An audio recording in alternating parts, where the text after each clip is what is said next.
Madam Chair, we can't hear you.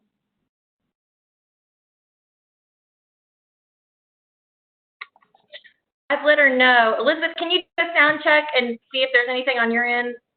She has been trying to talk, but we can't hear her.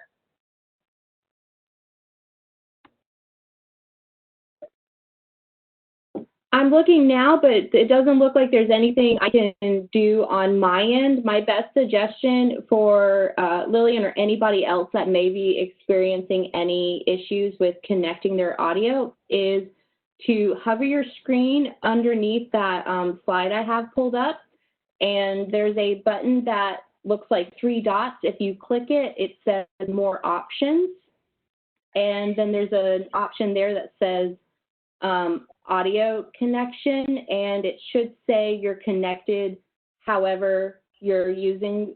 In my case, I'm connected using computer for audio. And if you need to change your audio settings, there's an option below to switch audio to have the meeting call you at your phone number. You just need to type it in.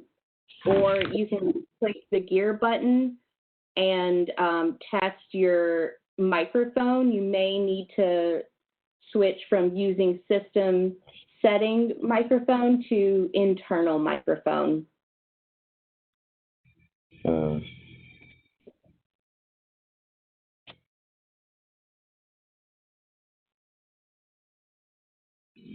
Sarah, does my sound work? Yes, I heard you. Is that Nate? That's Nate, yes. Yep, gotcha. Can you hear me Am now? I still on? Oh, wait, was that Lillian? Yes, can you hear me now? We can hear you. But I'm now through my phone. So it's a little bit muffled, but I'm hearing you. I would say just keep it close to your face. Okay. Can others hear her as well? Say that again? Can others hear Lillian as well? Just making sure. Sounds like Gordon is logging on, so appreciate everyone bearing with us here for a few moments while we get our technical situation figured out. Okay, great. I think people can hear you now, Lillian, what I can see. I Hello, actually this is Bob. did. Hi, Bob. Okay. So I did actually call the meeting to order at 10 a.m. I was welcoming everyone to the special call meeting of the State Board of Education, and I am asking Casey Griffin on our staff to please call the roll.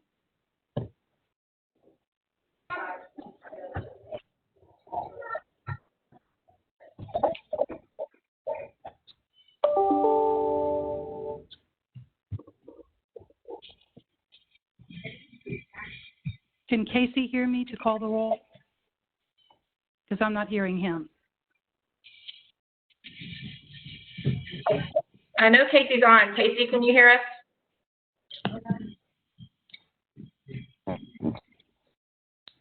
And Nathan, if you have the role and you can step in if we're having trouble with Casey getting connected.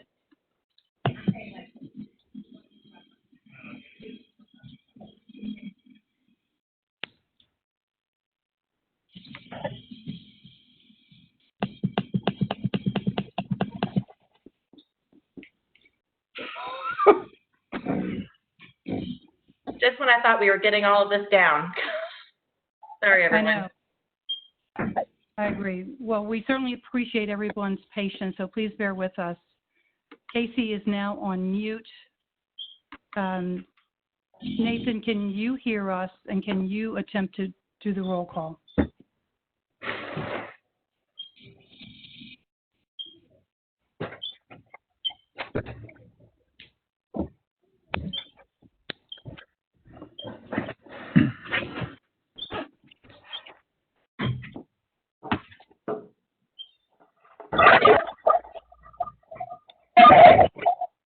Madam Chair, this is I'm happy to try. I don't have y'all in alphabetical order, but I'm happy to try. Amy, I do appreciate you doing that. I was just writing everybody's name down in case I need to do it, but I appreciate you doing it. Thank you. All right. Mr. Darnell. Mr. Darnell. Here. Edwards. Mr. Edwards. Here. Mr. Eby, Here. Mr. Ferguson, Ms. Kim, Here. Mr. Morrow, Here. I'll come back to you, Mr. Cobbins,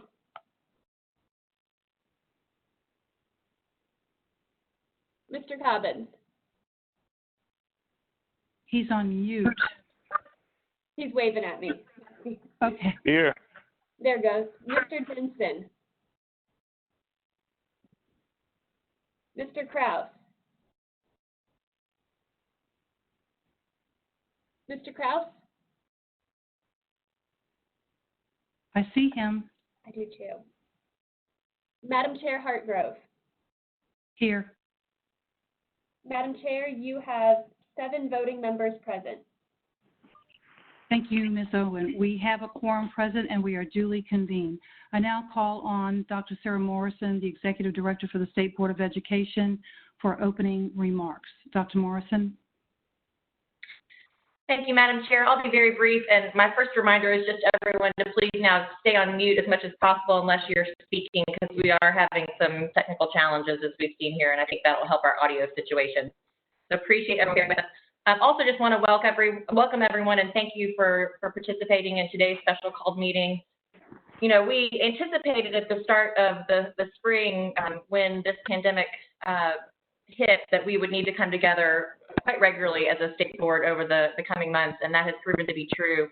I'm grateful to all of our board members in particular and our staff at the state board, our staff at the Department of Education, for our continued collaboration and partnership as we try to be responsive to our districts and our students and the needs that continue to evolve as we find ourselves navigating this unprecedented situation. So I appreciate everyone's time today. We do have several important items on the agenda, many of which we've had to work quickly with our partners across the state to put together for this meeting. And I've mentioned to many of them, this is not how I like to make policy. This is why we have first and final readings on most of our policies. But given the situation that we're in, there are some things that we will take up today on first and final reading in an attempt to really be responsive to the needs of our districts in particular as they navigate the opening of schools, this, like I said, in this very unprecedented situation. So just want to make that note because some of these things have had to come together more quickly than obviously we would like them to sometimes, but it's really our attempt to try to balance our responsiveness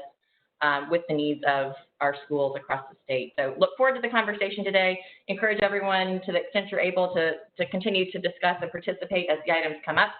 And with that, Madam Chair, I'll turn it back over to you. Thank you.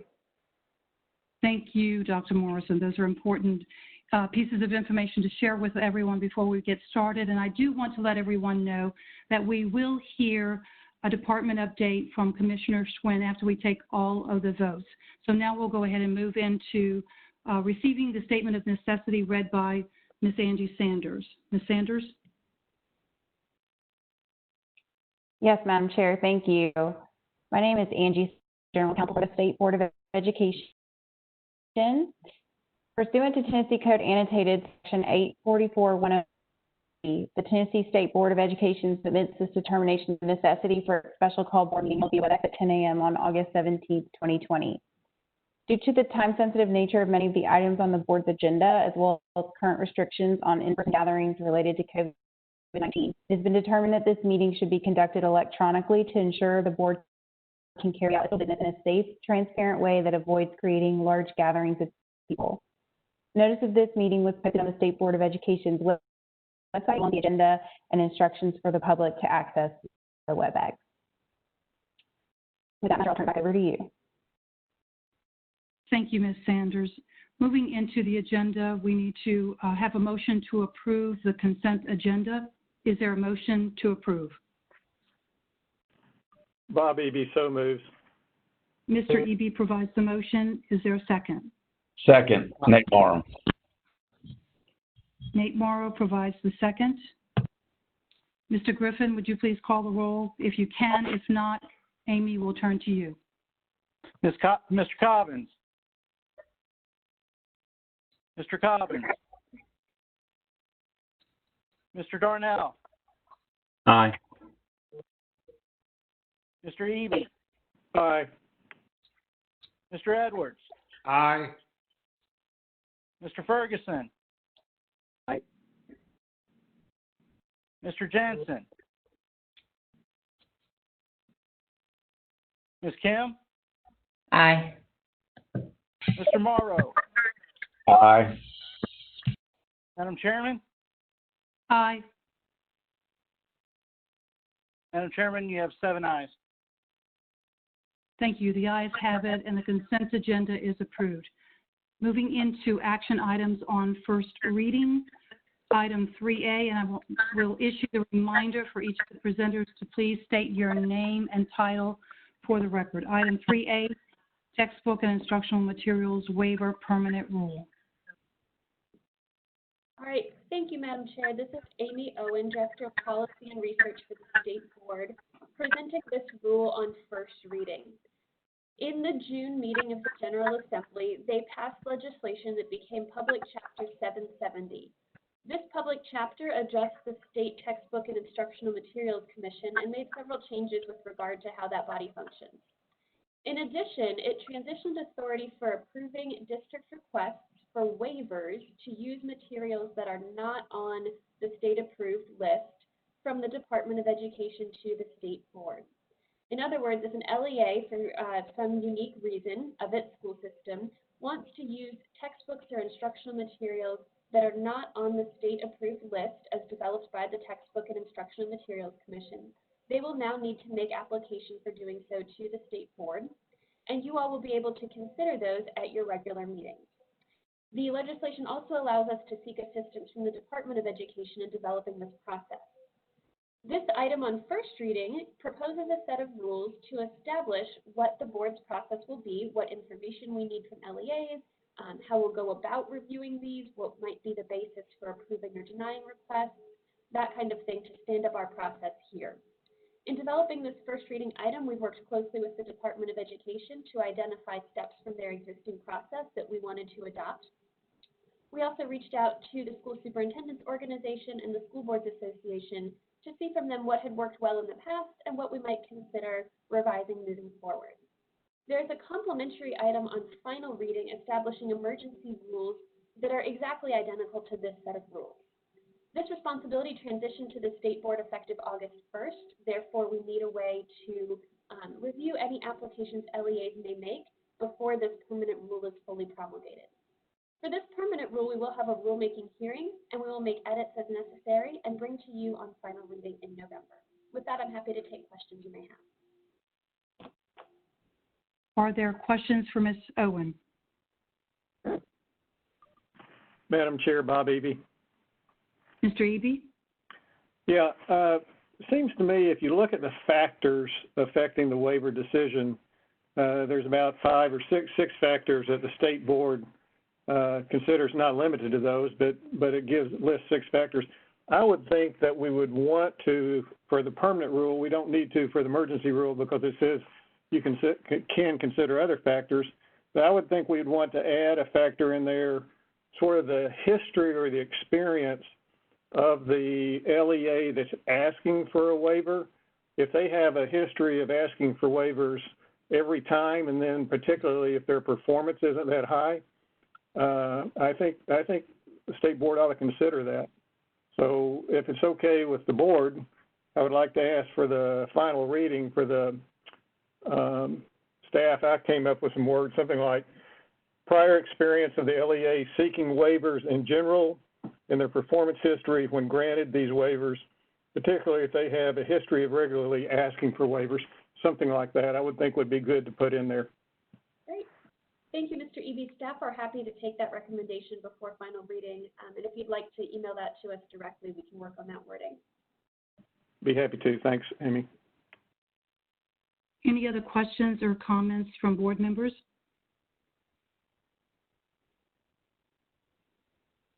Hearing none, is there a motion to approve item 3A? This is Mike Edwards. I make the motion with the caveat that we're going to put the other language in there for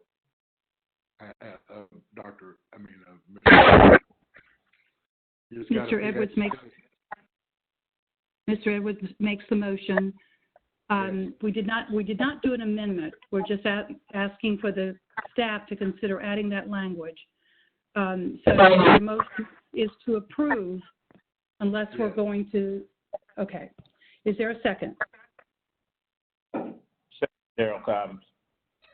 Mr. Cobbins provides the second. Any further discussion? Mr. Griffin, would you please call the roll? Mr. Cobbins. Aye. Mr. Darnell. Aye. Mr. Eby. Aye. Mr. Edwards. Aye. Mr. Ferguson. Aye. Mr. Jensen. Ms. Kim. Aye. Mr. Morrow. Aye. Madam Chairman. Aye. Madam Chairman, you have 8 ayes. The ayes have it, and the motion is approved. Thank you, Ms. Owen. So moving into item 3B, board meeting policy. Thank you, Madam Chair. This is Catherine Johnson, Policy Coordinator with the State Board of Education. As we just discussed, Public Chapter 770 took effect on July 15th and moved approval authority of textbook and instructional material waiver requests from the Department of Education to the State Board. This policy modification is for Board Meeting Policy 1.400 under the section listing items that require only one reading. The textbooks and instructional material waiver requests will have already gone through a vetting and review process by both the Department of Education and the State Board staff before coming to the board for a vote. Therefore, the State Board staff recommends adding textbook and instructional material waivers requests to the list of items requiring only one reading. If there are any questions, I'm happy to answer them. Are there any questions or comments for Ms. Johnson? Hearing none, is there a motion to approve? This Gordon Ferguson, I'll move for approval. Mr. Ferguson provides the motion. Is there a second? Bob Eby, seconds. Mr. Eby provides the second. Hearing no discussion, last chance. Mr. Griffin, please call the roll. Mr. Cobbins. Aye. Mr. Darnell. Aye. Mr. Eby. Aye. Mr. Edwards. Aye. Mr. Ferguson. Aye. Mr. Jensen. Ms. Kim. Aye. Mr. Morrow. Aye. Madam Chairman. Aye. Madam Chairman, you have 8 ayes. The ayes have it, and the motion is approved. Thank you, Ms. Johnson. Moving on to item 3C, virtual schools rule.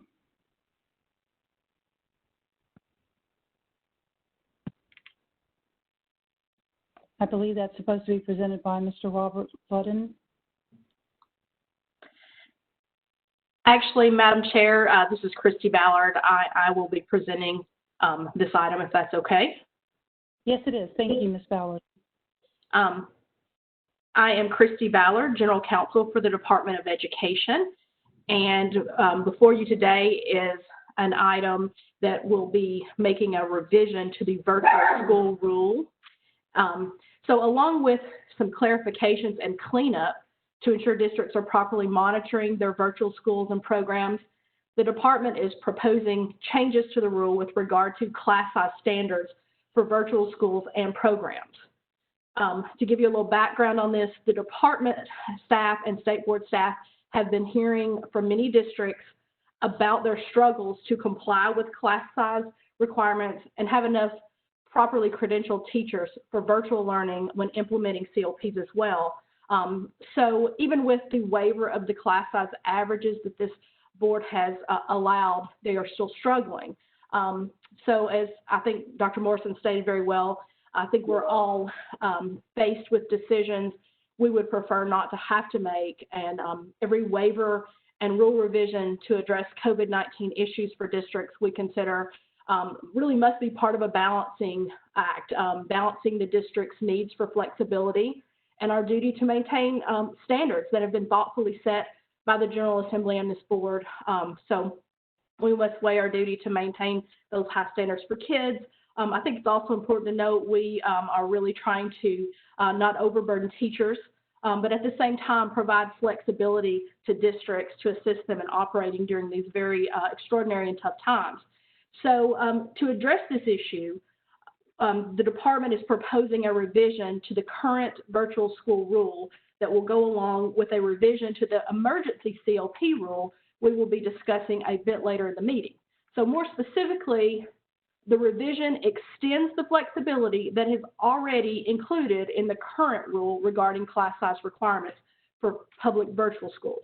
So the current rule already allows virtual schools to increase the enrollment and virtual classes by up to 25% over the class size maximum established in the law if the school demonstrates student achievement growth at a level of at expectations or greater as represented by Tvas in the prior year.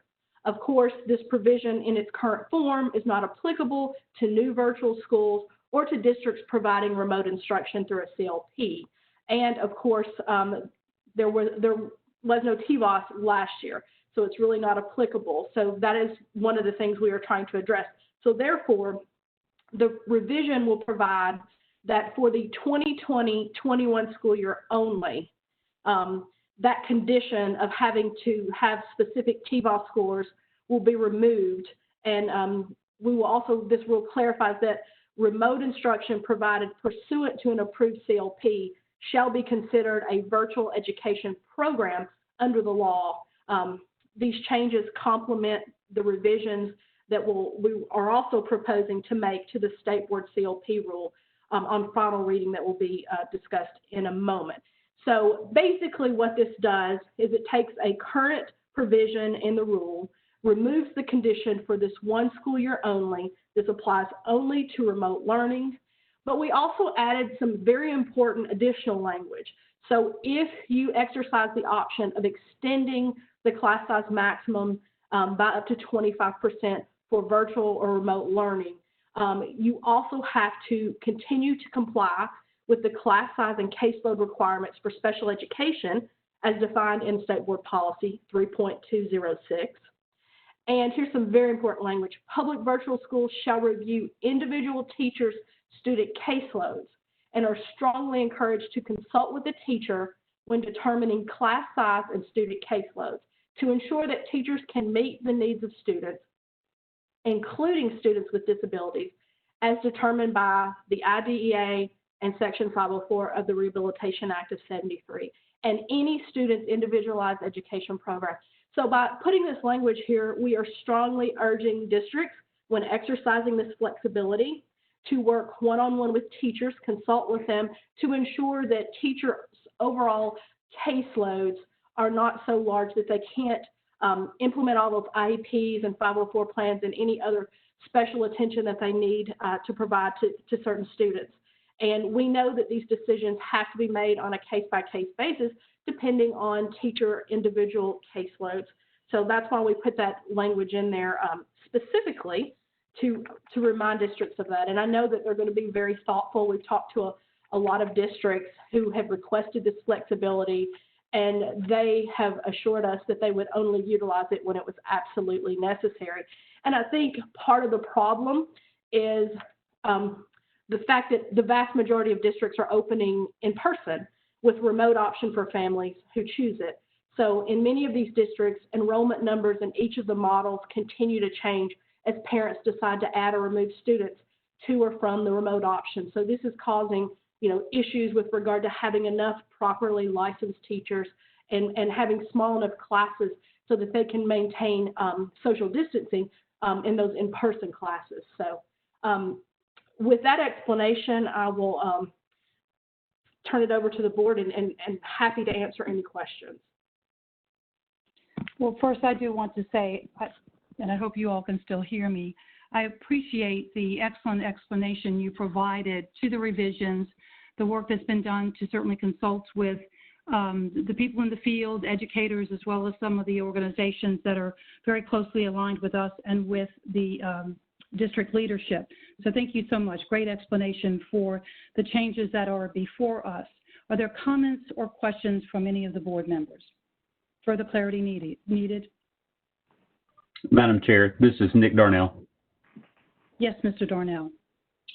Ms. Ballard, I have a comment and then a question. First, a comment. I appreciate, again, as Madam Chair said, the hard work, because this is, it's a delicate balance between making sure that districts have the flexibility in a very unusual, difficult time, but also making sure that we do not overburden our teachers, especially those who have students who need extra attention with those 504s, with special ed, or who have social and emotional issues.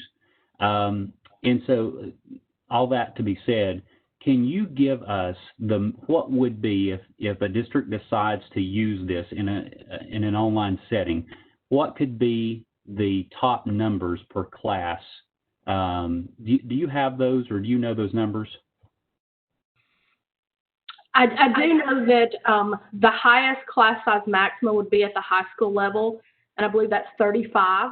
So I believe this would allow a class that exceeds it by 25% to go to about 44.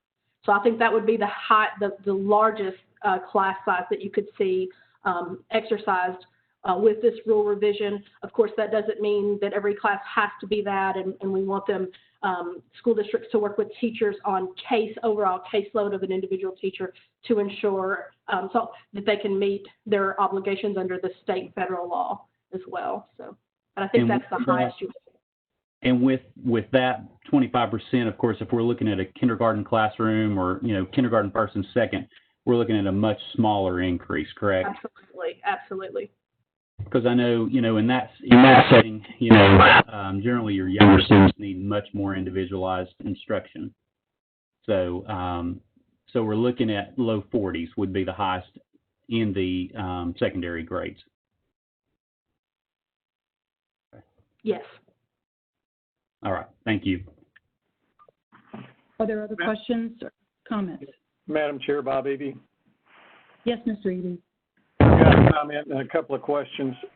First, I too agree with everything that's said, and I'm really pleased to see the words "strongly encouraged to consult with the teachers" included in this version. I think education is a partnership between the legislature, the department, the board, the LEAs, the teachers, the students, the parents, and by encouraging that conversation, I think will help. Do have two questions. One, the first paragraph where it's talking about meeting class size as represented by the Tvas in the prior year where Tvas data is available. What happens if Tvas data is not available? Does the LEA get a pass, or what? Happy to address that. In the current rule, it says in the prior year. In this rule revision, it says where we've added the language where Tvas data is available. So in situations like this last school year where we don't have Tvas available because of the pandemic, that districts could reach back to previous years where Tvas is available. So that is a slight tweak. Should we not say then the most recent year that Tvas data is available? That would keep people from going back 3 or 4 years or 5 years, or it seems to be that would be inclusive if you said assessment data where the most recent year where Tvas data is available. That would certainly be a clarifying addition that makes that clear, and I think it's a welcome revision. Thank you. Okay, I'll make a motion on that in just a second. The other question I had was, it talked about the 25%, and I know you said that you're getting a lot of comments from the district's biggest issue being teacher availability. Is there any consistency or areas where the teachers' areas are most unavailable, any particular subjects, or can you give me any more specifics on what the districts are asking, why they're asking for this 25% increase? Certainly. I mean, I've received quite a bit of anecdotal information, and I can give you just a couple of examples. Basically, one district has teachers at each grade level assigned to teach the students who are opting into remote learning. However, the number of students enrolled in remote learning at each grade level varies naturally. And so they said in most grade levels, the majority of teachers are enrolled at students are enrolled at school with a small number remote. However, they have like one grade level that has more students learning remotely than in person. So the in-person class sizes are very small, but the remote learning class is large, and that's where they have a need to extend that.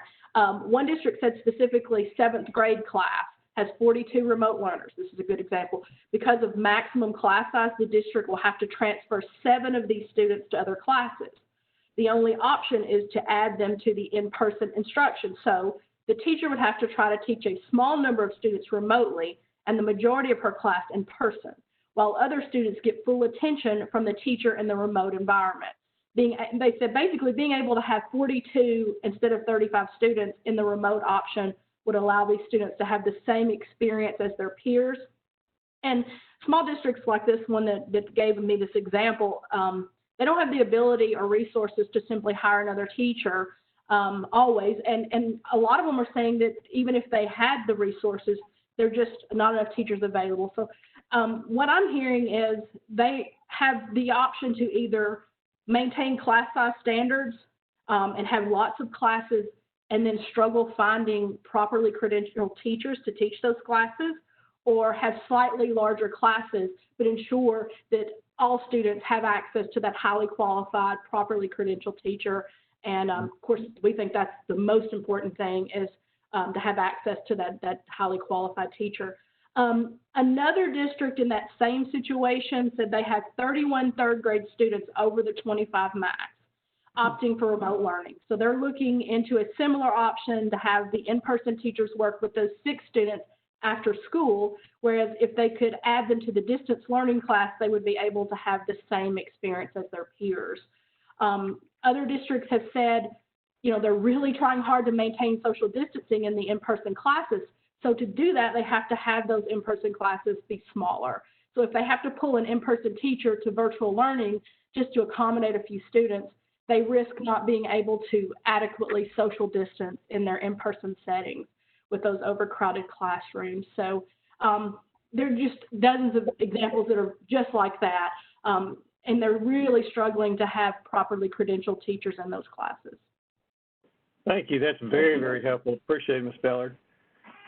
So then, Madam Chairman, I would like to move to amend, I guess that's K, 2K, the end of that first paragraph, and just say where it says, meet class size standards established by TCA with the exception of the 2021 school year. A public virtual school may increase enrollment virtual up to 25% over the class size established by TCA 49104 if the school demonstrates student achievement growth at a level at all expectations or greater as represented by the Tennessee Value-Added Assessment System in the most recent year where Tvas data is available. We have a motion provided by Mr. Eby. Is there a second to that motion? This is Mike Edwards. I'll second. Mr. Edwards provides the second. Any discussion? So we'll have a roll call on the amendment. Mr. Griffin, would you please call the roll? Mr. Cobbin. Aye. Mr. Darnell. Aye. Mr. Eby. Aye. Mr. Edwards. Aye. Ferguson. Aye. Mr. Jensen.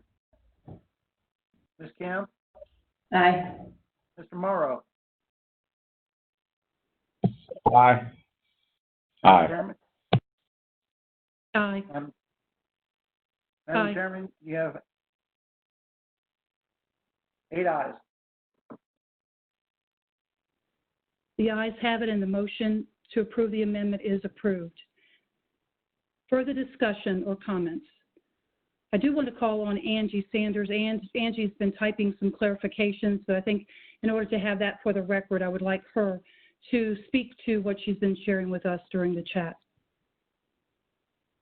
Chair, I apologize, my dog's in the background, but the maximum class size, if district were to exercise this option, for kindergarten through 3 would be 31 students.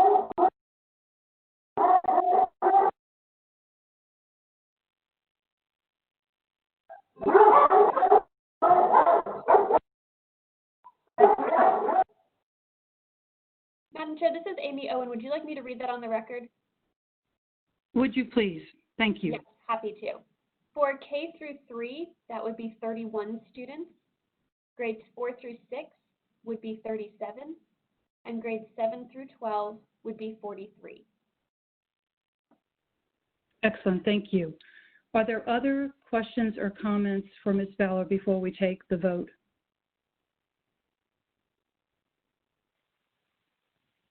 Hearing none, I'll ask Mr. Griffin to call the roll to approve item 3C virtual schools rule as fully and completely as amended. Mr. Cobbin. Aye. Mr. Darnell. Aye. Mr. Eby. Aye. Mr. Edwards. Aye. Mr. Ferguson. Aye. Mr. Jensen. Ms. Kim. Aye. Mr. Morrow. Aye. Madam Chairman. Aye. Madam Chairman, you have 8 ayes.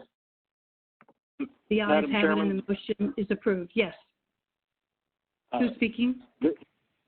I want you to know that I've got Larry Jensen on the other line who has met a problem. The best we can tell is this is a Cisco-wide issue that's happening right now. We've had more than 100 meetings from the time we've gone virtual till now and never have had this issue before. So there appears to be any number of little glitches in the system today. So please know we're doing all that can be done to resolve it, and that Larry Jensen is paying attention, and if there was a legal means for him to vote aye on that one, he would have. So. Thank you. I appreciate you sharing that with us, Nathan. Okay, thank you again, Ms. Ballard. Great job. Moving on to item 3D, evaluation rule. I believe that's Ms. Moore, Martha Moore.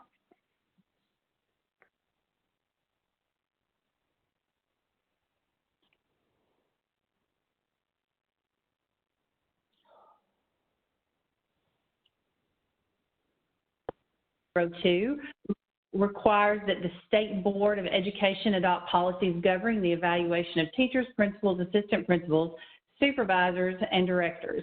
Additionally, Tennessee Code Annotated 491302 outlines the guidelines and criteria for annual evaluations of teachers and principals employed by LEAs. Public Chapter 929 of 2018 requires that information on these policies is reflected in rule. Previously, most guidelines and criteria related to the evaluation of teachers and principals were outlined in the State Board Evaluation Policy 5201.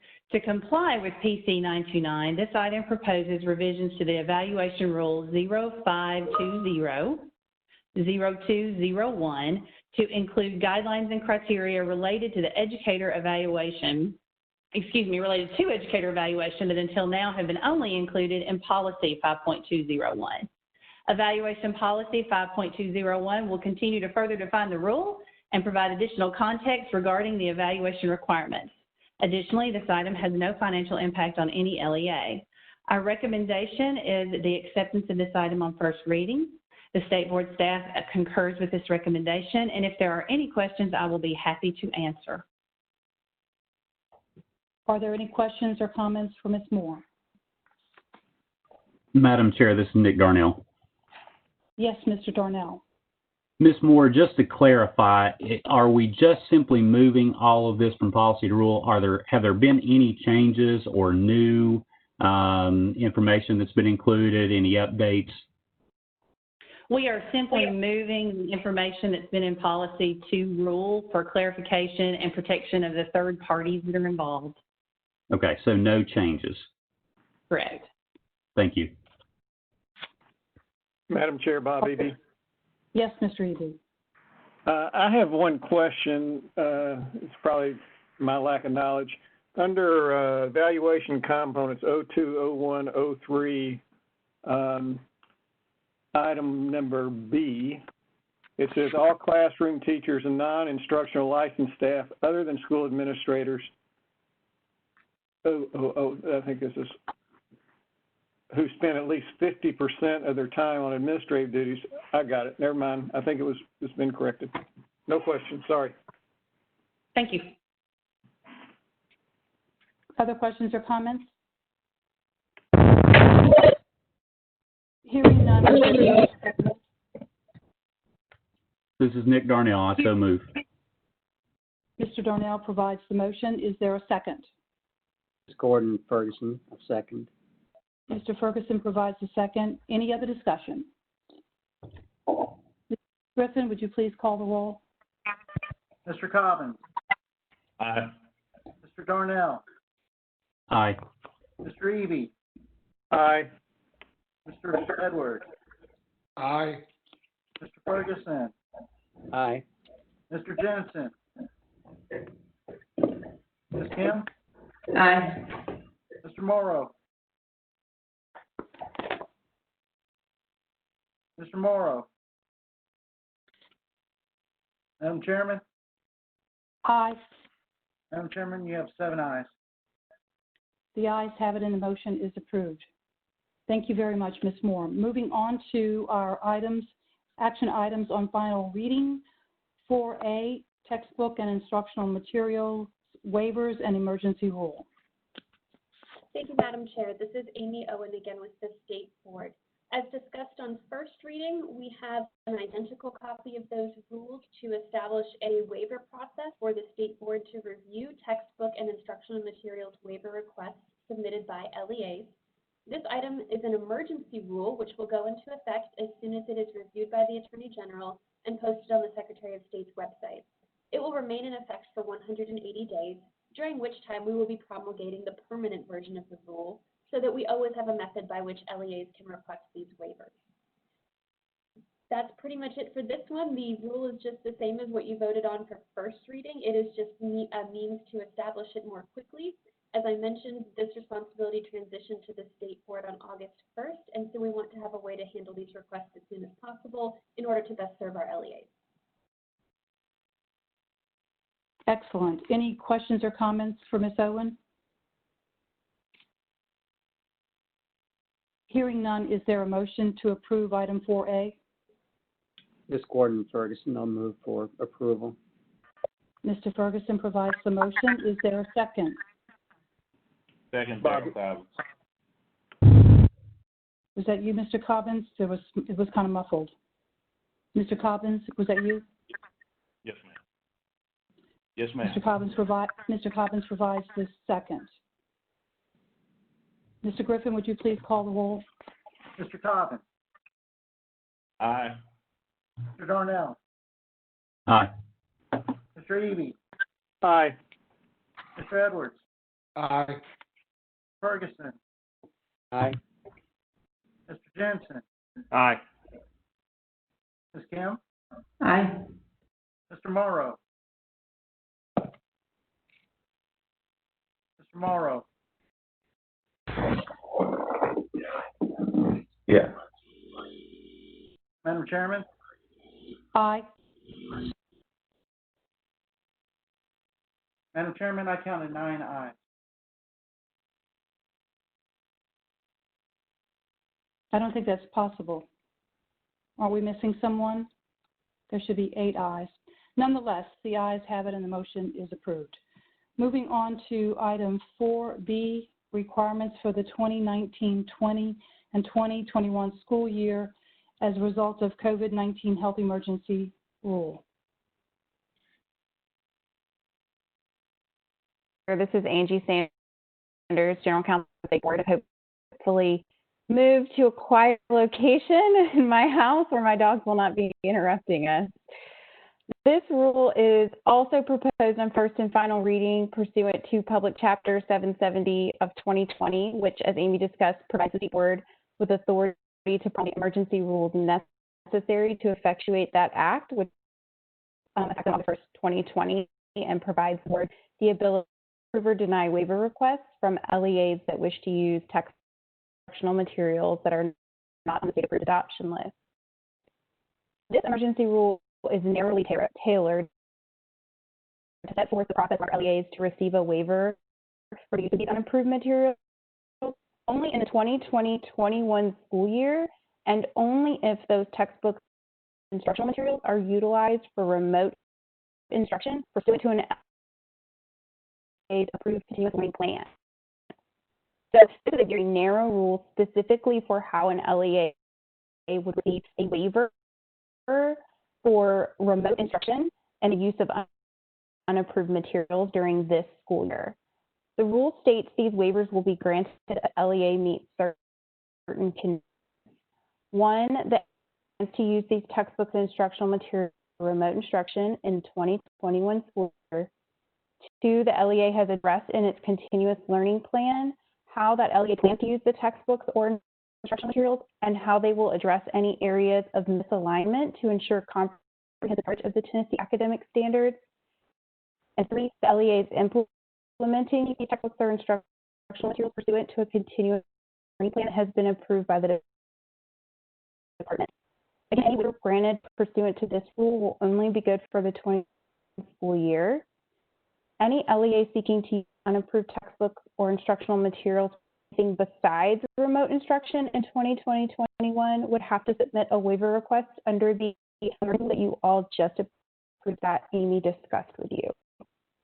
Again, in developing this rule, staff collected feedback from the Tennessee Association, the Tennessee Organization of School Superintendents, and we'll also really closely with the state on it.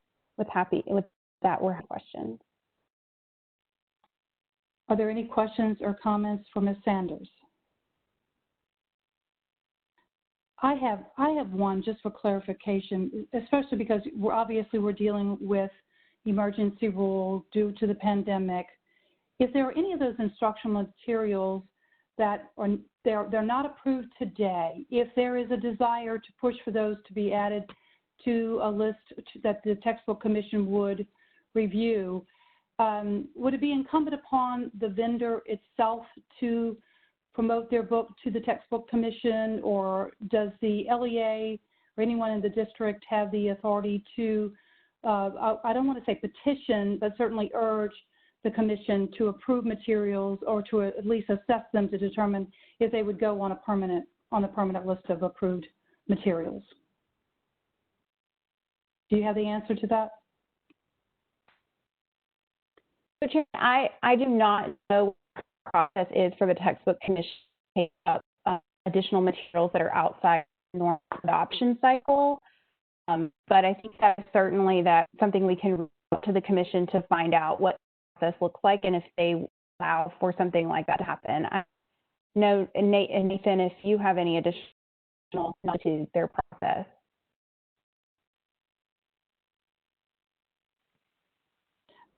If no one else has the answer, I think it certainly bears looking into. I could just imagine a desire and a need to move forward using materials that an LEA finds highly effective in their opinion. And so I think we would want to know that there's a way forward for those materials, instructional materials or textbooks, to be reviewed and approved. Are there any other questions or comments on item 4B? Hearing none, is there a motion to approve? Bob Eby moves for approval. Mr. Eby provides the motion. Is there a second? Mike Edwards, I second. Mr. Edwards provides the second. Any further discussion? Mr. Griffin, would you please call the roll? Mr. Cobbins. Aye. Mr. Darnell. Aye. Mr. Eby. Aye. Mr. Edwards. Aye. Mr. Ferguson. Aye. Mr. Jensen. Aye. Ms. Kim? Aye. Mr. Morrow? Ms. Hartgrove? Aye. Madam Chairman, you have 8 ayes. The ayes have it, and the motion is approved. Thank you, Ms. Sanders. Moving to item 4C, Charter School Local Education Agency Policies. Good morning. I'm Nate Parker. I'm the Coordinator of Policy and Federal Programs for the Tennessee State Board of Education, and today I'm presenting a first and final reading for 2 updates to the policies that govern board-authorized charter schools. The first proposed policy update is an addition of a new policy, State Board LA Policy 6304.01, Title IX and Sexual Harassment. This new policy provides a framework for schools to develop site-based Title IX and sexual harassment policies that comply with federal regulations released from the U.S. Department of Education earlier this year. State Board LA Policy 6304.01 is modeled after the Tennessee State Board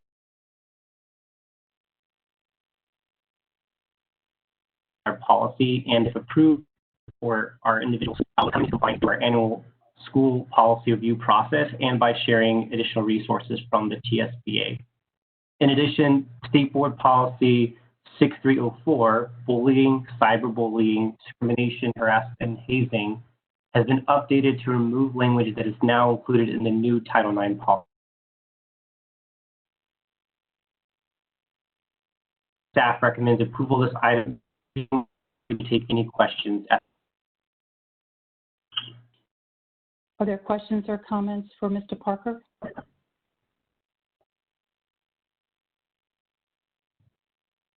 Hearing none, is there a motion to approve item 4C?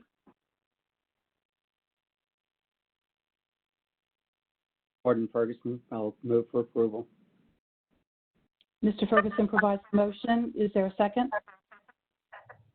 This is Mr. Darnell. I'll second. Mr. Cobbins provides a second. Hearing some background noise. Mr. Griffin, would you please call the roll? Mr. Cobbins? Aye. Mr. Darnell? Aye. Mr. Eby? Aye. Mr. Edwards? Aye. Mr. Ferguson? Aye. Mr. Jansen? Aye. Ms. Kim? Aye. Mr. Morrow? Madam Chairman? Aye. Madam Chairman, you have 8 ayes. The ayes have it, and the motion is approved. Thank you, Mr. Parker. Moving on to item 4D, Local Education Agency COVID-19 waivers. Thank you, Madam Chair. Christy Ballard, General Counsel for the State Department of Education. The item you have before you on first and final reading is a package of LEA COVID-19 waivers for your review. As a reminder, Chapter 652 of the Public Acts of 2000 granted the Commissioner of Education the authority, upon approval of the State Board, to waive state statutes and/or State Board rules that inhibit or hinder an LEA's ability to meet the LEA's goals or comply with the LEA's mission due solely to the outbreak of COVID-19. So in response, the department worked with the State Board staff to create an application for LEAs to request waivers for the 2019-2020 and 2020-21 school years. This particular package represents waivers that are pre-filled or pre-identified on the waiver application. There are 3. And so the board may remember that this is a package of waivers that the board has approved at every meeting, probably, I guess, since May. So these are the last few we've received from districts that include those pre-identified waivers. And they're basically, the 3 are about non-renewal of teacher contracts, eligibility for tenure, and school board meeting training requirements. So I stand ready to answer any questions about this package of waivers. Thank you, Ms. Ballard. Are there any questions or comments? Is there a motion to approve item 4D? This is Nick Darnell. I'll so move. Mr. Darnell provides the motion. Is there a second? Ms. Gordon, Bob Ferguson, Eby, second. I'll second. Mr. Ferguson provides the second. Mr. Griffin, would you please call the roll? Mr. Cobbins, Aye. Mr. Darnell, Aye. Mr. Eby, Aye. Mr. Edwards, Aye. Mr. Ferguson, Aye. Mr. Jensen, Aye. Ms. Kim, Aye. Mr. Morrow. Madam Chairman? Aye. Madam Chairman, you have 8 ayes. The ayes have it, and the motion is approved. Ms. Ballard, you're up for the next item, additional LEA requested COVID-19 waivers. Yes, Christy Ballard, General Counsel for the department. This item before you on first and final reading is an additional package of COVID-19 LEA waiver requests.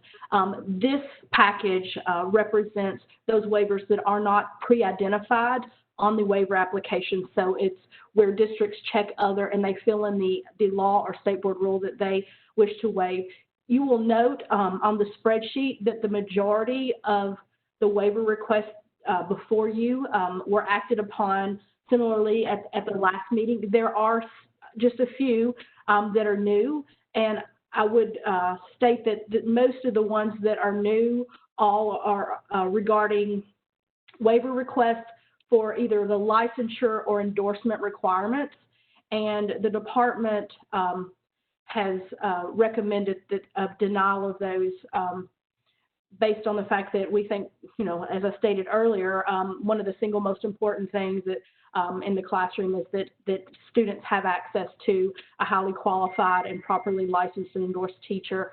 And we hope that this, working with the earlier rule revision on class size standards in the virtual setting, will help provide some relief in this area as well. So with that, we recommend approval of this waiver application spreadsheet and the actions included in that spreadsheet, and I believe that the board staff concurs. And I will stand ready to answer any questions.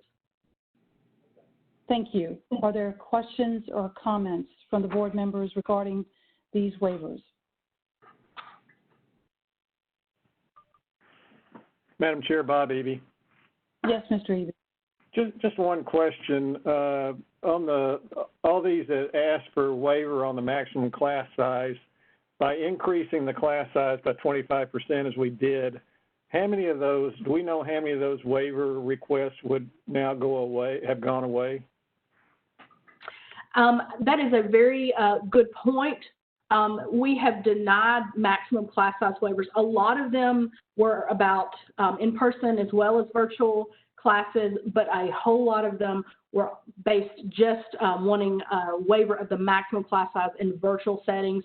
So I do think it really addresses these problems without having to grant individual waivers. So I think it does take care of a lot of those denials. Yes, sir. Thank you. Very good. Thank you. Other questions or comments? Is there a motion to approve item 4E? Bob Eby moves for approval. Mr. Eby provides the motion. Is there a second? Second, Darrell. Mr. Cobbins provides a second. Any further discussion or comments? Mr. Griffin, would you please call the roll? Mr. Cobbins, Aye. Mr. Darnell, Aye. Mr. Eby, Aye. Mr. Edwards, Aye. Mr. Ferguson, Aye. Mr. Jensen, Aye. Ms. Kim, Aye. Mr. Morrow. Madam Chairman? Aye. Madam Chairman, you have 8 ayes. The ayes have it, and the motion is approved. Thank you so much, Ms. Ballard. Moving on to our last item on final reading, item 4F, continuous learning plans for the 2021 school year emergency rule. Thank you, Madam Chair. Christy Ballard, General Counsel for the State Department of Education. Oh, am I not presenting this item? I'm sorry. We show your name on the agenda. Oh, okay, okay. Okay, thank you. What you have before you is a revision of the Continuous Learning Plan Emergency Rule, and it goes hand in hand with the revision to the virtual school rule that I spoke of earlier, and how I said it included those revisions to the maximum class size for virtual learning. It's basically taking that same language that's going in the virtual rule and putting it in the Continuous Learning Plan Emergency Rule. As everyone knows, that virtual rule is a permanent rule and it will not go into effect for quite some time, but this COP emergency rule goes into effect immediately after the board takes action. The Attorney General approves it, and it's posted on the Secretary of State's website. So this proposed revision really clarifies that remote instruction provided pursuant to an approved COP shall be considered a virtual education program for purposes of compliance with the law and that virtual school and program rule that you just approved earlier. So it's that same language about being able to extend the maximum class size by up to 25%. And with that, we recommend approval. Thank you. Are there any questions or comments before we move for approval? Is there a motion to approve item 4F? So moved, Darrell. Mr. Cobbins provides the motion. Is there a second? Mr. Mike Edwards, I second. Mr. Edwards provides a second. Mr. Griffin, please call the roll. Mr. Cobbins. Aye. Mr. Darnell. Aye. Mr. Eby. Aye. Mr. Edwards. Aye. Mr. Ferguson. Aye. Mr. Ferguson. Aye. Mr. Jensen. Aye. Ms. Kim. Aye. Mr. Morrow. Madam Chairman. Aye. Madam Chairman, you had 8 ayes. The ayes have it and the motion is approved. Thank you again, Ms. Ballard. Now moving into our last agenda item, item 5, Charter School Appeals, Ms. Allie Gaffey and Dr. Sarah Morrison. Great, thank you, Madam Chair. We have just a few slides to accompany this item, and Allie is pulling this up. Let's give it just a minute to be able to see her screen.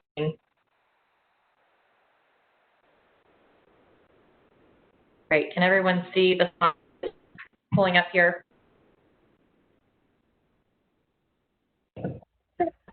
Okay, and I'm going to turn it over to Allie to talk through some of the findings. But as we begin here, as you see on this initial slide, this is an overview of my recommendation regarding the charter appeal from Gaffney Athletic Preparatory Academy. And Allie, if you'll go ahead and advance to the first slide, I'm going to go through a little bit of overview and context before Allie talks through the specifics of this appeal. Starting with just a reminder of the timeline for an appeal like this. Starting in the end of the calendar year in early December, letters of intent are due to the local education agencies for charter operators who are wishing to submit an application to open a charter school. Then in February, those applications are due. It proceeds through the spring in terms of the local education's review and vote on those applications. There's also an opportunity to amend those applications before they are voted on kind of a final presentation to the local education agency. And then if they are denied, those charter operators have 60 days to appeal, 10 days after the final vote of the LEA to appeal that to the state board. So you can see there's various steps along the way before there's any appeal sent to the state board. And then Allie, if you'll go ahead and advance the slide. Want to remind you as well of our charge under the statute that regards charter appeals. You'll go on to the next slide. specifically for New Start appeals, which Gaffney Athletic Preparatory is an operator who is applying for a New Start school. They do have the right to appeal that denial under TCA 4913-108B4. Again, that gives the sponsor of the school no more than 10 days after the date of the final decision to deny that charter school the ability to appeal it to the state board, which is how this appeal has found its way to us. Go ahead, Allie. Next slide. There we go. In terms of our process for reviewing on appeal, again, governed by TCA 4913-108, we conduct what we call a de novo on-the-record review of the proposed charter school application, which means that there are a number of points of information that we are attempting to gather and compile as part of our review process. It involves a review committee who helps with that de novo review of the amended application. That includes a capacity interview with the applicant and their team.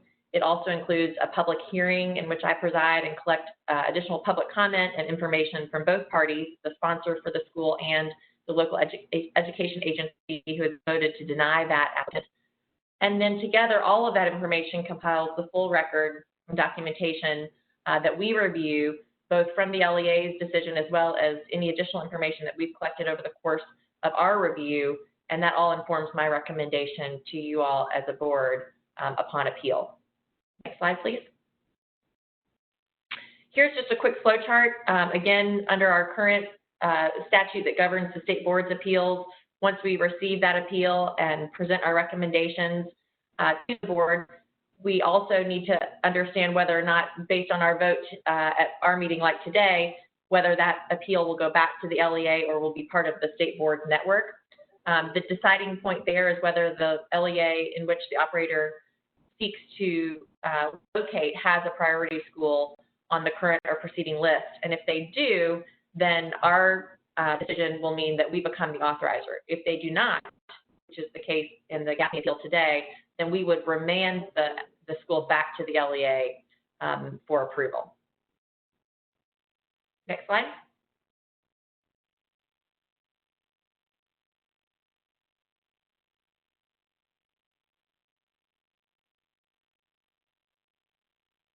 Allie, I think you heard me, but next slide, it may just be a little bit of a lag there.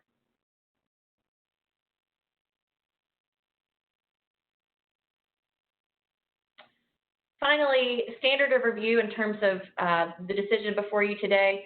In order to overturn a local board's decision to deny a charter school like the one before you, the state board must find that the local board's decision was contrary to the best interests of the students, the local school district, or the community. That is our standard of review for today's appeal. And with that, I'm going to turn it over to my colleague, Allie, who is going to walk through the recommendation and the specific findings in this case.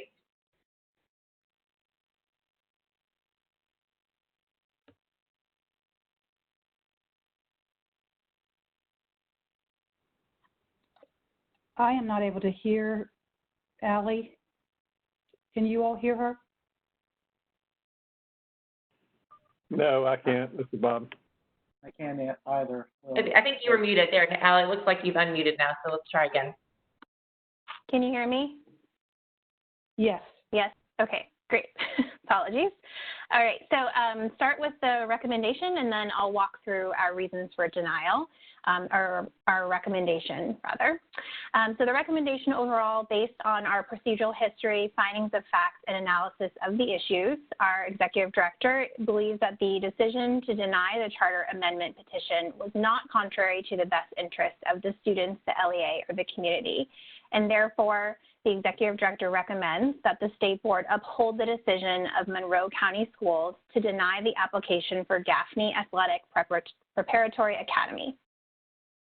So I'll walk through our facts and analysis here, and then also discuss how Monroe County Schools' application process aligns with our quality authorizing standards. Gaffney Athletic Preparatory Academy, or GAPA for short, proposed to open a 9th through 12th grade high school in Monroe County, serving students from both within and outside of the district, beginning in August 2021. Upon review of the application, we determined that it did not meet the standard for approval in any of the 3 sections of the rubric, which are academic, operations, and finance. And we focused our analysis on the 4 largest problem areas within the application. First, the application lacks a coherent academic plan. The applicant proposed to open a unique high school with a focus on STEM through the lens of athletics. However, the applicant was unable to specify a curriculum it would use, a clear timeline for selecting a curriculum, or how the curriculum would align with the school's focus on STEM and athletics. Additionally, the application did not include a comprehensive plan to meet the needs of all learners, especially students with disabilities and English learners. The review committee noted that it was unclear if the applicant had a foundational knowledge of the laws that outline the required supports and systems to educate these populations of students. The second largest problem area centers on the applicant's student recruitment strategy. Given that the applicant proposes to recruit students from inside and outside of its local districts, we expected to see a robust recruitment plan that included a variety of recruitment strategies. However, when the review committee asked the applicant for further details on the plan during its capacity interview, the applicant stated they did not plan to actively recruit students and would rely on generated interest through word of mouth and media attention. Without a clear student recruitment plan, it's unlikely that the school would be able to meet its enrollment targets. The third largest issue was the applicant's incomplete transportation plan. While the applicant described the beginnings of a plan in its application, they also stated they had not yet determined if they would be providing transportation and therefore did not account for any transportation costs in their budget. Though transportation is not required of charter schools, for an applicant that seeks to enroll students from distances as far as Knoxville and Chattanooga, the choice not to provide transportation could be detrimental to its ability to enroll its targeted population.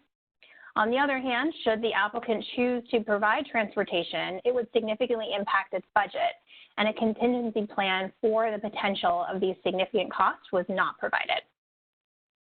Finally, the fourth largest area of concern was the applicant's lack of financial planning.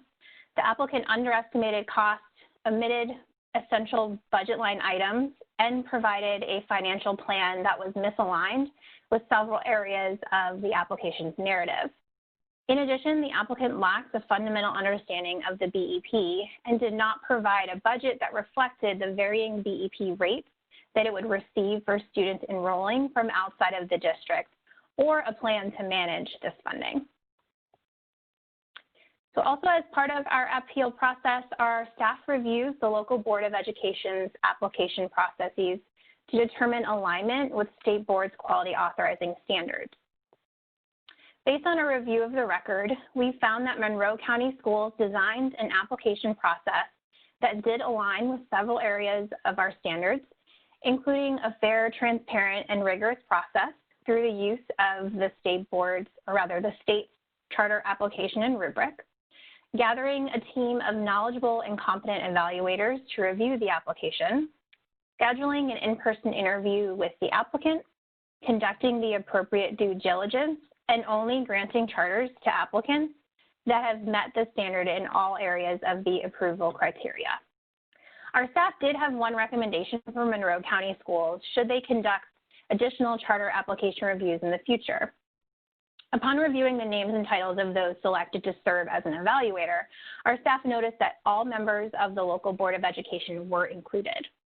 While it is important for the local board to be involved in the charter application review process, it is also important that the district maintains clear lines of authority between the review committee, which is responsible for reviewing and recommending approval or denial of the application, and the local Board of Education's decision-making authority based upon the information presented by the review committee.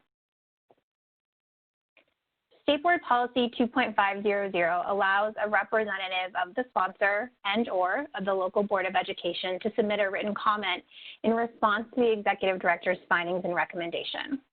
The State Board has received a written comment from the sponsor of GAPA, and I'd like to turn it over to our General Counsel, Angie Sanders, to read it aloud at this time.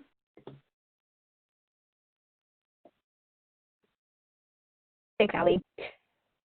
To the Tennessee State Board of Education, The GAPA team thanks you for your response and respects the committee's findings.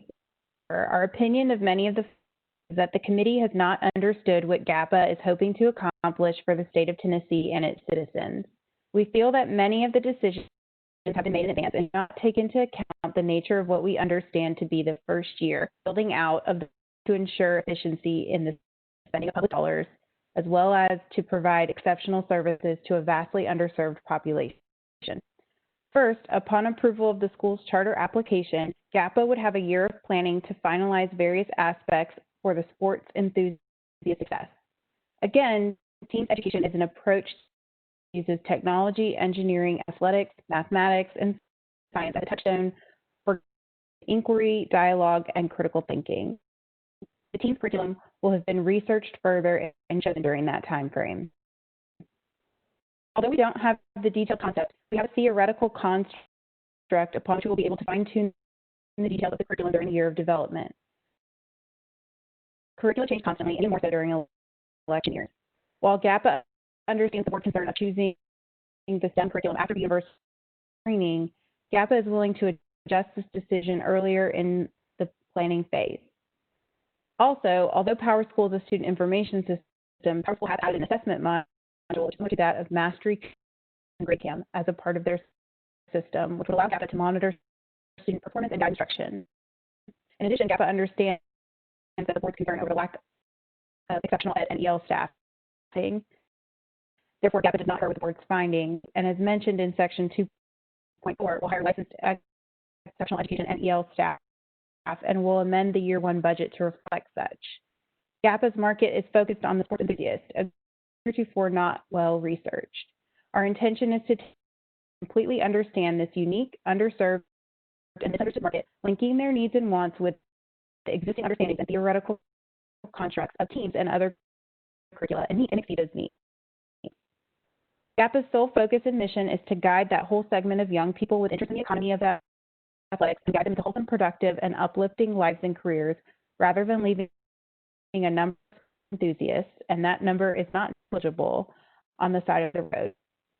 Likewise, transportation and operations, we have a well-developed theoretical construct that can be fleshed out entirely after we have had the time to analyze the incoming student population.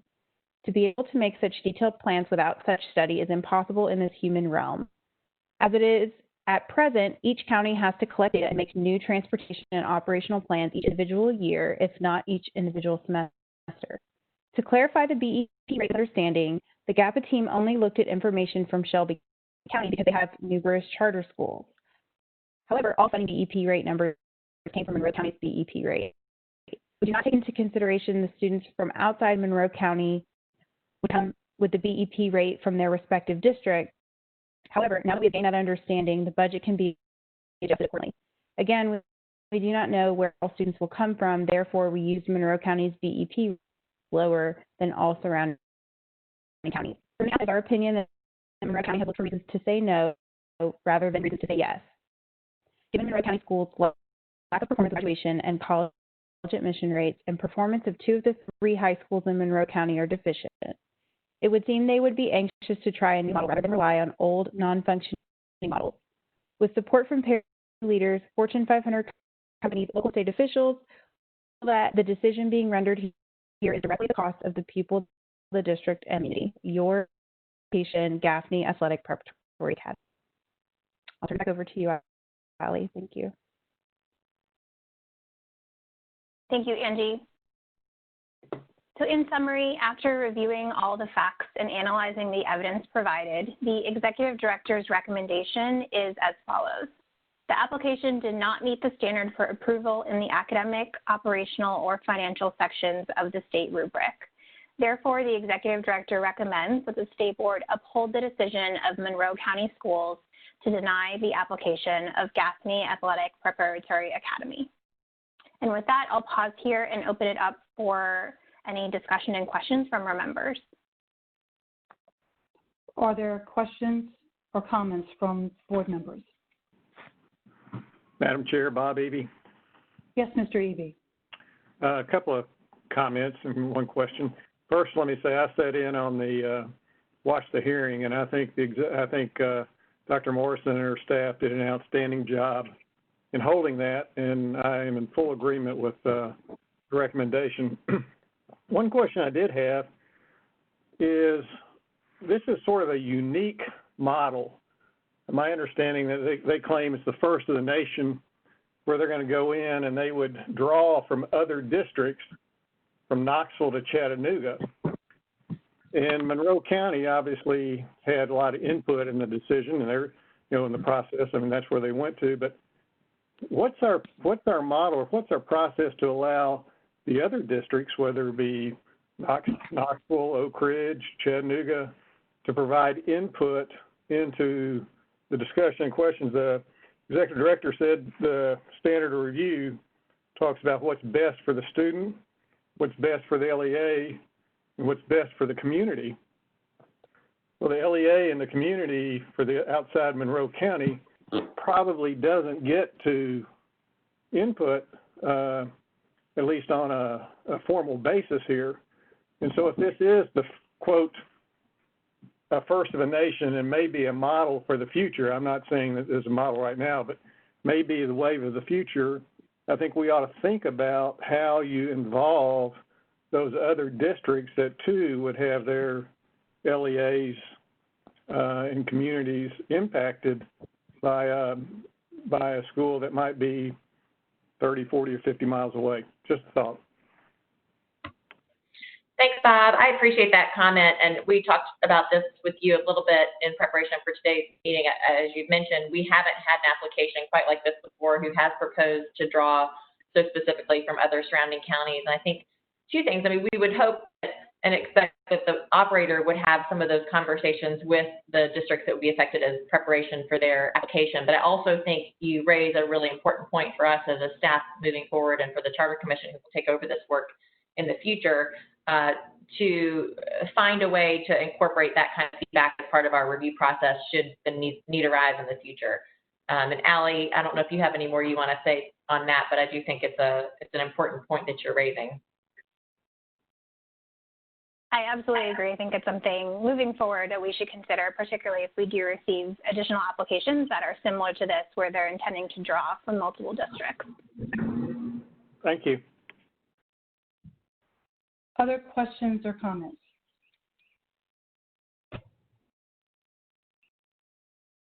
Hearing none, is there a motion to approve the recommendation of the Executive Director of the State Board of Education to uphold the decision of Monroe County Schools? So moved, Larry.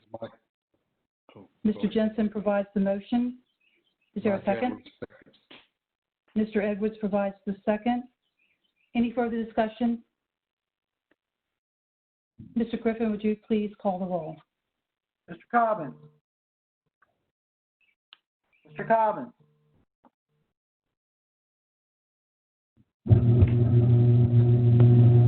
Mr. Cobbins. Aye. Mr. Darnell. Aye. Mr. Eby. Aye. Mr. Edwards. Aye. Mr. Ferguson. Aye. Mr. Jensen. Aye. Ms. Kim. Aye. Mr. Morrow. Madam Chairman. Aye. Madam Chairman, you have 8 ayes. The ayes have it, and the motion is approved. I do want to just make one brief comment. Thank you so much for the due diligence. Dr. Morrison, Allie Gaffey, I too listened into the hearing after the fact, and I was impressed with the steps in the process that you took to pull out of each of the district as well as the provider to determine if this one should be approved. And I think you did a great job, absolutely clear cut in your recommendation, and I'm pleased with the vote today. So thank you very much. Now I'm going to turn it over to Commissioner Schwinn for an update from the Tennessee Department of Education. Welcome, Commissioner Schwinn. Thank you. Appreciate that, and hope you all are staying safe and healthy. So a couple of just brief things that I wanted to update on, predominantly related to the continuous learning plans. Certainly, we've been moving through those over the last 6 to 8 weeks in very, very quick fashion. Very excited about the hard work that's gone on in districts to be able to develop those plans and wanted to be able to give you an update. So as of right now, we had a group of districts who received some additional time to be able to submit their plans. Those are all districts that are starting up fully in person, and so we are starting to receive those continuous learning plans now. They are due by August 31st and will be fully reviewed before the end of September. For all of the others, including our charter schools, we are down to 4 left. So we have 3 districts who are in their second review and 1 district in its first review. All other districts have been fully approved, which is incredibly exciting. There's been a lot of hard work, especially as local communities are thinking about how do we provide a remote option for families, or if we have school building or district level closures, what does remote learning look like so that every single student has access to a high quality education regardless of the seat that they're in. So as I said, we have 4 LEAs left for approval in this first big batch. And it's been moving through it very, very quickly, or as quickly as possible. So wanted to be able to just highlight that a lot of work in our districts has gone into these plans. As it relates to school reopening, wanted to just also highlight a couple of really strong best practices that we're seeing, and then some of the concerns that have been highlighted as schools have been reopening as it relates specifically to CLPs and remote learning, but certainly some highlights. Excited to be able to have been back in classrooms. I have missed that, as I know many of our principals and teachers have missed it, and it looks different, and so that's something that I think has been really important to be able not just to see in photos, which I think we've seen globally, as well as a couple of the schools that have been opening first in the country, and Tennessee has some of those first schools. But being in the classroom and being able to talk to students, talk to teachers, talk to principals, and talk to parents about their experiences, both the things that they love and the things that they don't, I think is one of the more important activities that we've been able to do as a department. So we've been in elementary schools, middle schools, and high schools over the course of the last 2.5 weeks. I will be in schools every week for the foreseeable future, wanting to make sure in different parts of the state that we're able to see, and certainly I'm able to see firsthand what's happening and how we can continue to support everyone who is doing this really, really hard work on the ground. Some best practices that are coming out from the in-person, and I will also share with the remote. In the elementary schools, we are seeing some interesting things related to desk guards and desk shields. Students are putting stickers, they're decorating them, but it does allow for students to have an individual desk, some additional protection that does allow for flexibility with masks for very young students. Also, when students are eating, it does allow for students to eat and have some of those guards protecting themselves and others. Students were very excited about decorating them, so that was what we spent most of our time talking about. So are they picking butterflies, or are they picking, whales and sea animals, or drawing themselves? And so it was fun to talk to them about that. I think a second thing that we're seeing in a lot of districts that has been a promising practice is that they're incorporating technology into the school day so that there is a part of the day that is reserved either once a week or every day where students at all grade levels are literally practicing the exact same things they would do if and when they need to have a partial closure or a full closure. So students, they're used to it. Teachers are also getting the opportunity to practice what it would be like to teach in a virtual environment. I think one of the lessons learned from the spring is if you don't have time to teach how to learn online, which sounds a little funny, it makes it really difficult to just toggle back and forth, especially for our youngest learners. And so seeing teachers very deliberately say, this is how you open your computer, this is how you use the program, this is what it will feel like, and them practicing what it will feel like to engage with students in that space, I think will allow for a more seamless transition, especially as we get into the winter, where we do expect that symptoms related to flu and to coronavirus and to everything else start to come together. We want to make sure that students don't miss that instructional time and they can remain safe and healthy in the most appropriate setting. So really excited to see that thoughtfulness in districts across the state. They've been thinking really, really hard about some of those best practices. And then from a health and safety perspective, we've seen some really great things. So we're seeing districts where students have their individual containers, so you don't have the shared materials. I will say that it's always surprising and never surprising, but children tend to just go with the flow most of the time. And so you saw students of all ages wearing masks. Many were very excited to share how they've decorated their masks. Students were spending a lot of time talking about, like, I go from fingertip to fingertip, and here's why, and singing the songs. And so I think students have been able to transition back to school. Most were just excited to be back in school and have some level of normalcy in that space. But what was also, I think, really important was seeing children who were able to navigate the technology aspect, both in school and remotely. They're so used to it, and they've been brought up with it, that this is, it is a much more comfortable vehicle for them to learn from. So we are also seeing some really promising practices with our younger students being able to navigate that both in school buildings as well as at home. So those are all, I think, really, really important wins for districts. I know that there's just been a lot of stress and anxiety in the system, regardless of your perspective about how schools should reopen and what that looks like. Superintendents, principals, teachers have all been, and broader staff have been experiencing a lot of stress because there's no 100% everyone feels the same way about something. And I just want to very directly acknowledge that, because it is making decisions on behalf of someone else's child in many ways, in terms of whether you're going to have an in-person option or not, and then making sure that you have options so that adults and families and parents can make those decisions. I think superintendents have really been trying to make sure that we can put those decisions in the hands of parents and they can decide what's best for their families. And so that stress of having to make some of those choices to provide options has been, I think, really tremendous. And I want to acknowledge that. And that's nationwide, but certainly here, night and day, texts are 24 hours. And so I certainly appreciate them very much, and also just validate that this is hard, and there aren't absolutes in anything when we're dealing with these topics. So some concerns that have come up, certainly that is one of them. We've also had some concerns around devices. So Tennessee got in front of the purchasing of devices, and that we negotiated those statewide contracts back in early February. So if you were purchasing off the state contract, it essentially bumps you up the list and allows for some faster delivery timelines. But we've also experienced on a national level some embargoes related to chips that go into certain computers. So there are literally thousands of computers kind of stuck until that gets negotiated at the federal level. So we've had that escalated from a number of districts where they purchase the computers, but they can't actually get them yet. And those delays have created some challenges related to those families who would like to move into remote learning, but don't have the technology or the devices or the access via internet.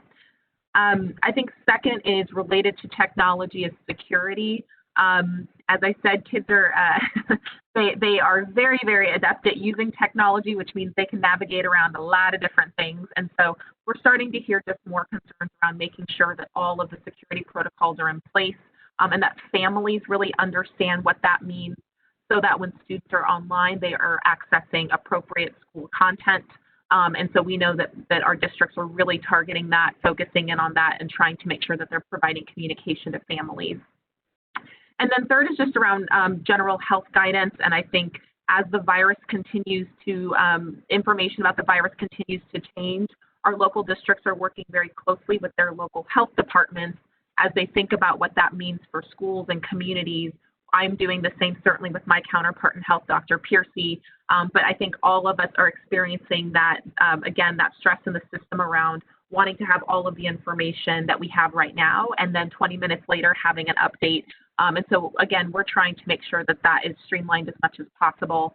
We're very grateful health gets on our superintendent calls 3 times per week to be able to answer questions and provide updates. We'll continue to do that. But I also just want to frankly acknowledge that it's really frustrating. It's frustrating for our districts. It's frustrating for communities when you continue to have updates in a health perspective and an education perspective, and understanding that the implications of more information as we learn more about the virus has kind of that domino effect. And so I think those are some of the things that we're continuing to navigate. The department will continue to put out additional resources as they are identified by districts as something that districts need. And then certainly trying to balance, I think right now, a question that I get on calls with the other state chiefs We are all balancing, as I know the health department chiefs are balancing, which is what is the level of reporting that is possible at the local level and the state level. FERPA, we are finding is more restrictive than even HIPAA, so which I think is from my perspective a good thing in that it's intended to protect the privacy of the child, but it does mean that we have some limitations on reporting. We have a public dashboard, and we'll be working about the best ways to update that related to school building level closures, anything related to case counts. We are still working through, I think, as a state. And there aren't really any states who've done that besides North Carolina, and they're working through some legal things on that. But that is something that I just want to acknowledge is front of mind. We want to make sure parents get the information that they need to make decisions for their own children, and that school districts feel like they have the guidance that they need to be able to know what is and is allowable from a data sharing perspective. So that is a national conversation, and one that is obviously, I think you all can understand, both important and critical, but also sensitive as it relates to just any kind of confidentiality with folks in school buildings.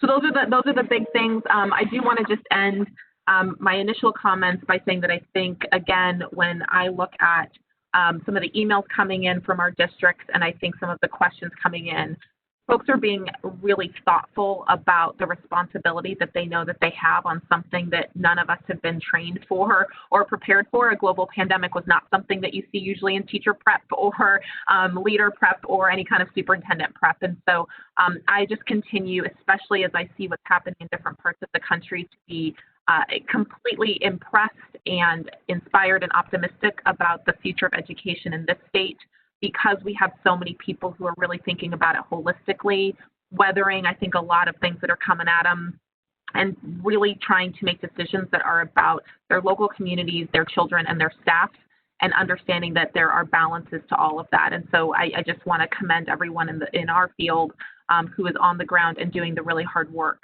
They're working hard, and it's not easy. So continue to be optimistic for this year. We will continue to navigate lots and lots of challenges, but also think that we are ahead of the game in a lot of ways when I look at what's happening across the country. And so very proud of the work that's happening in our districts and charter schools here. Thank you. That was incredibly informative. I appreciate I'm getting an echo. Yeah. Apologize for that. Hope you can hear me clearly. Commissioner Schwinn, thank you so much for being with us today and for sharing that information. I think it's always incredibly important to highlight the work that's being done on the ground. Obviously, we brag on ourselves, we brag on the department, and that's important because our teams are working very hard to get this right. There's no question about it. And we're not doing any of this work in a vacuum, and we're listening to each other, we're listening to our other education partners, but hearing from the field and listening to the educators that are out there day in and day out. No matter what they do, there's criticism. It's difficult to get it right in everybody's mind. And so I appreciate you acknowledging their hard work. And we never want them to think that we're not acknowledging it as well. And I think it's important to say that here. If we say it at every meeting, I've said this before, it's important to do that. We have a position that we have to take. We have the policies and the rules that we must approve, and they're oftentimes not popular either. And I think at the end of the day, I would hope that everybody recognizes that what we do, what you do, what they do, it's really at the end of the day, it's about the student. It's about what's doing best for students in Tennessee to achieve the best possible outcome. So thank you so much for that. But I do want to find out if anybody has any questions or comments for you before we move on. Any other board members? Madam Chair, Bob Eby. Yes, Mr. Eby. Yeah, Commissioner, I too agree the challenges and the efforts that you guys, that collectively we're all working together, is just a tremendous effort. Obviously, I read the paper this morning and talked about us walking back on something. Is that the issue you were talking about with regard to FERPA, or can you help us understand that a little bit better, because we're going to get questions on it? Sure, yes. So two different issues, but happy to talk about both. So with the FERPA and then the HIPAA issues, there's been a lot of, we just get a number of requests around, can you report the number of COVID positive cases that have been in schools the number of people who are in quarantine, what's the level of data that we can report on. What we've seen is that nationally, and I am sure someone will find something that will contradict this, but as of Friday, talking to other chiefs, what we have seen is that nationally, departments of education have not actually been able to do much more than what Tennessee is doing, and we're one of the first states to get out in front of this, even though it doesn't feel that way for everybody, and that is related to reporting on cases. So we don't necessarily get that information directly. That all happens within the district. And so what happens is districts can report on building closures and partial building closures. That does protect the privacy from a state data reporting perspective. If you get too many cases or too few cases, you can start to pinpoint exactly who, and that's what we're not allowed to do. So we're working with districts to update that database around, is it a partial building closure or a full building closure? And that's so that, again, we can monitor the continuous learning plans. If they're going into any kind of building closure, that would trigger the CLP, and we have to be able to monitor that. From the HIPAA perspective, health is trying to work through what is the appropriate level of data to share that is within their own guidelines. We do believe that we have to keep that data separate in order to do the privacy. And North Carolina is the only state that's really tried to push the envelope on the case reporting. So we're watching to see kind of how that shakes out. But other than that, and a letter in South Carolina, that's the data reporting. So that's the FERPA and HIPAA, and I am learning more about the HIPAA side of things than I think I ever wanted to know, but it is all part of it. Now, the second piece is on the Child Wellbeing Task Force and the Wellbeing Toolkit that was released last week. Want to acknowledge lots and lots of conversation around that. To be super clear, and I think we will continue to have statements and conversations around that. We have this Child Wellbeing Task Force, 38 exceptional people from across the state with expertise in various areas, as well as a number of agencies who've reviewed some documents. That everything around that toolkit is like the other 25 plus toolkits we've put out, where they are optional guidance for districts.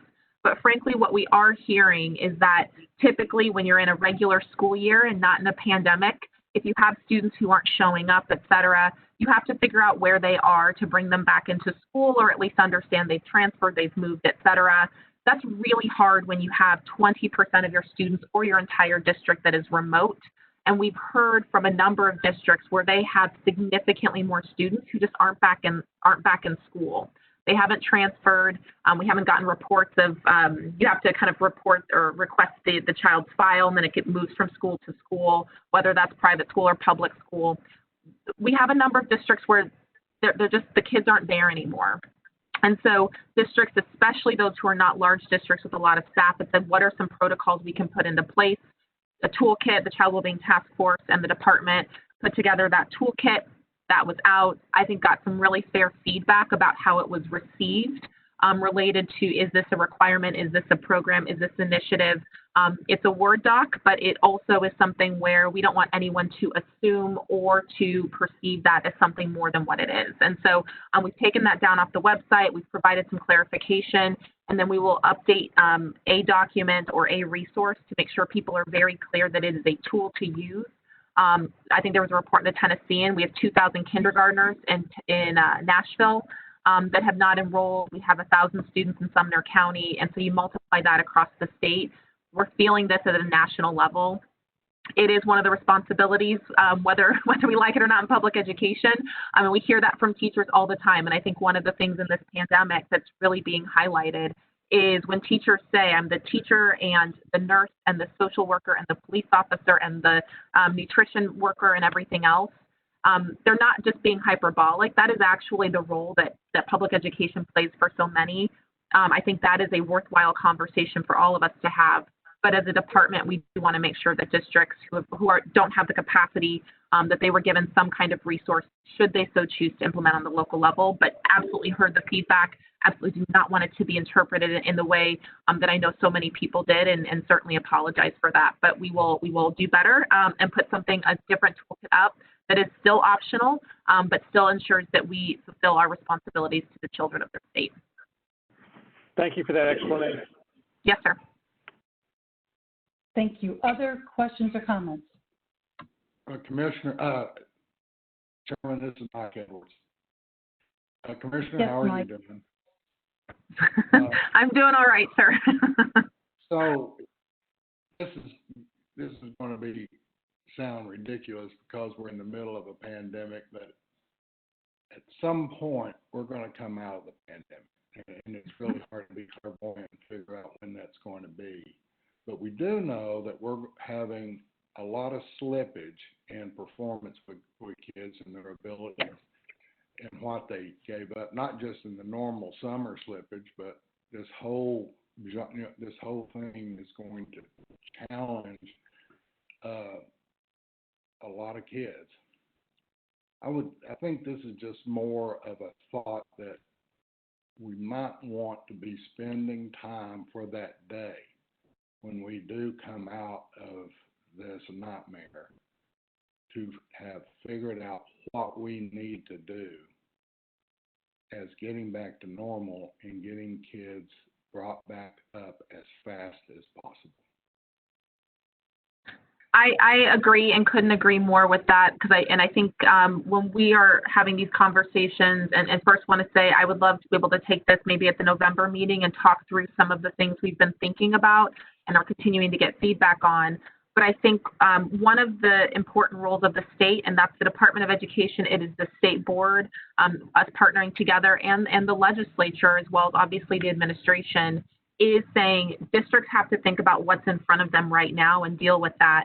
One of the unique things that we can do is take the space, the energy, and start to think about what is going to be the need in a year, in 2 years, or in 5 years, and how can we get in front of that so that, to your point, when this virus is over, or at least we are in a different space, we're not then dealing with the next emergency or the next crisis because we didn't have the foresight to think ahead. That's something we're actually spending a lot of time at the department thinking about. We're making some adjustments to some proposals on the strategic plan related to being able to get in front of things, starting to get feedback on that, but would love and welcome a conversation at the next board meeting as we're starting to have those conversations, certainly with superintendents as well. And so underscore that, could not agree more, and really appreciate you having that foresight and hope that we can have that conversation together. Very good. Thank you. Yes, sir. Other comments, questions?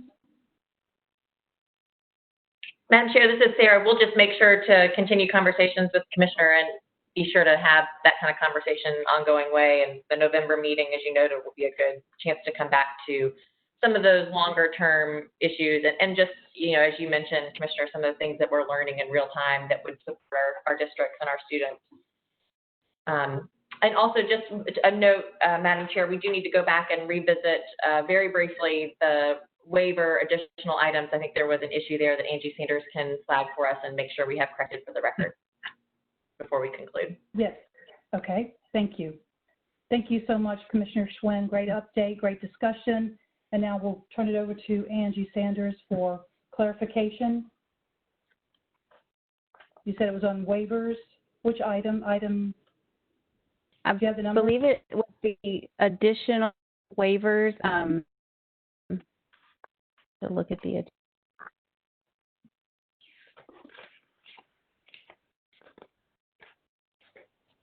Yes, it would be the additional waiver item, which should be 4E. Okay, 4E.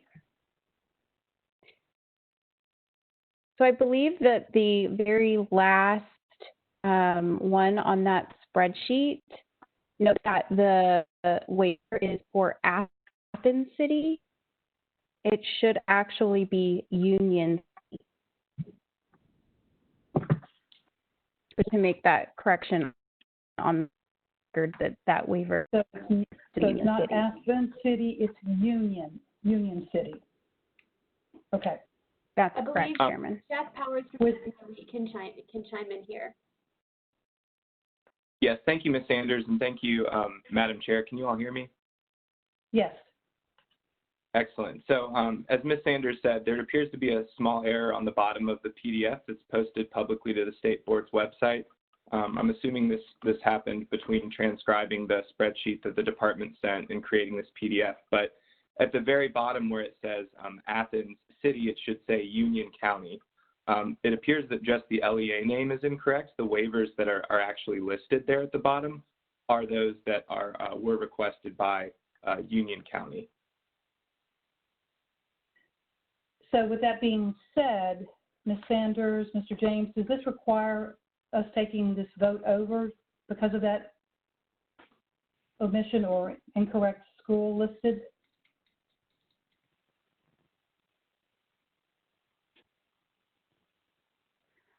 I think we've made it clear. It was, yes, Madam Chair, can you hear me? Yes, now I can. Okay, I think we've covered, yes, Madam Chair, since we've the record that was just a error in drafting, I don't necessarily think you need to vote again, but you certainly can if you wish.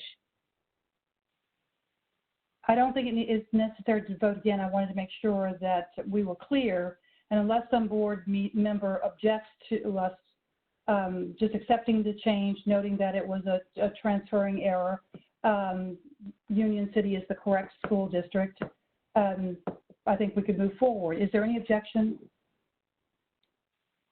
So without objection, is so ordered. Thank you for bringing that to our attention.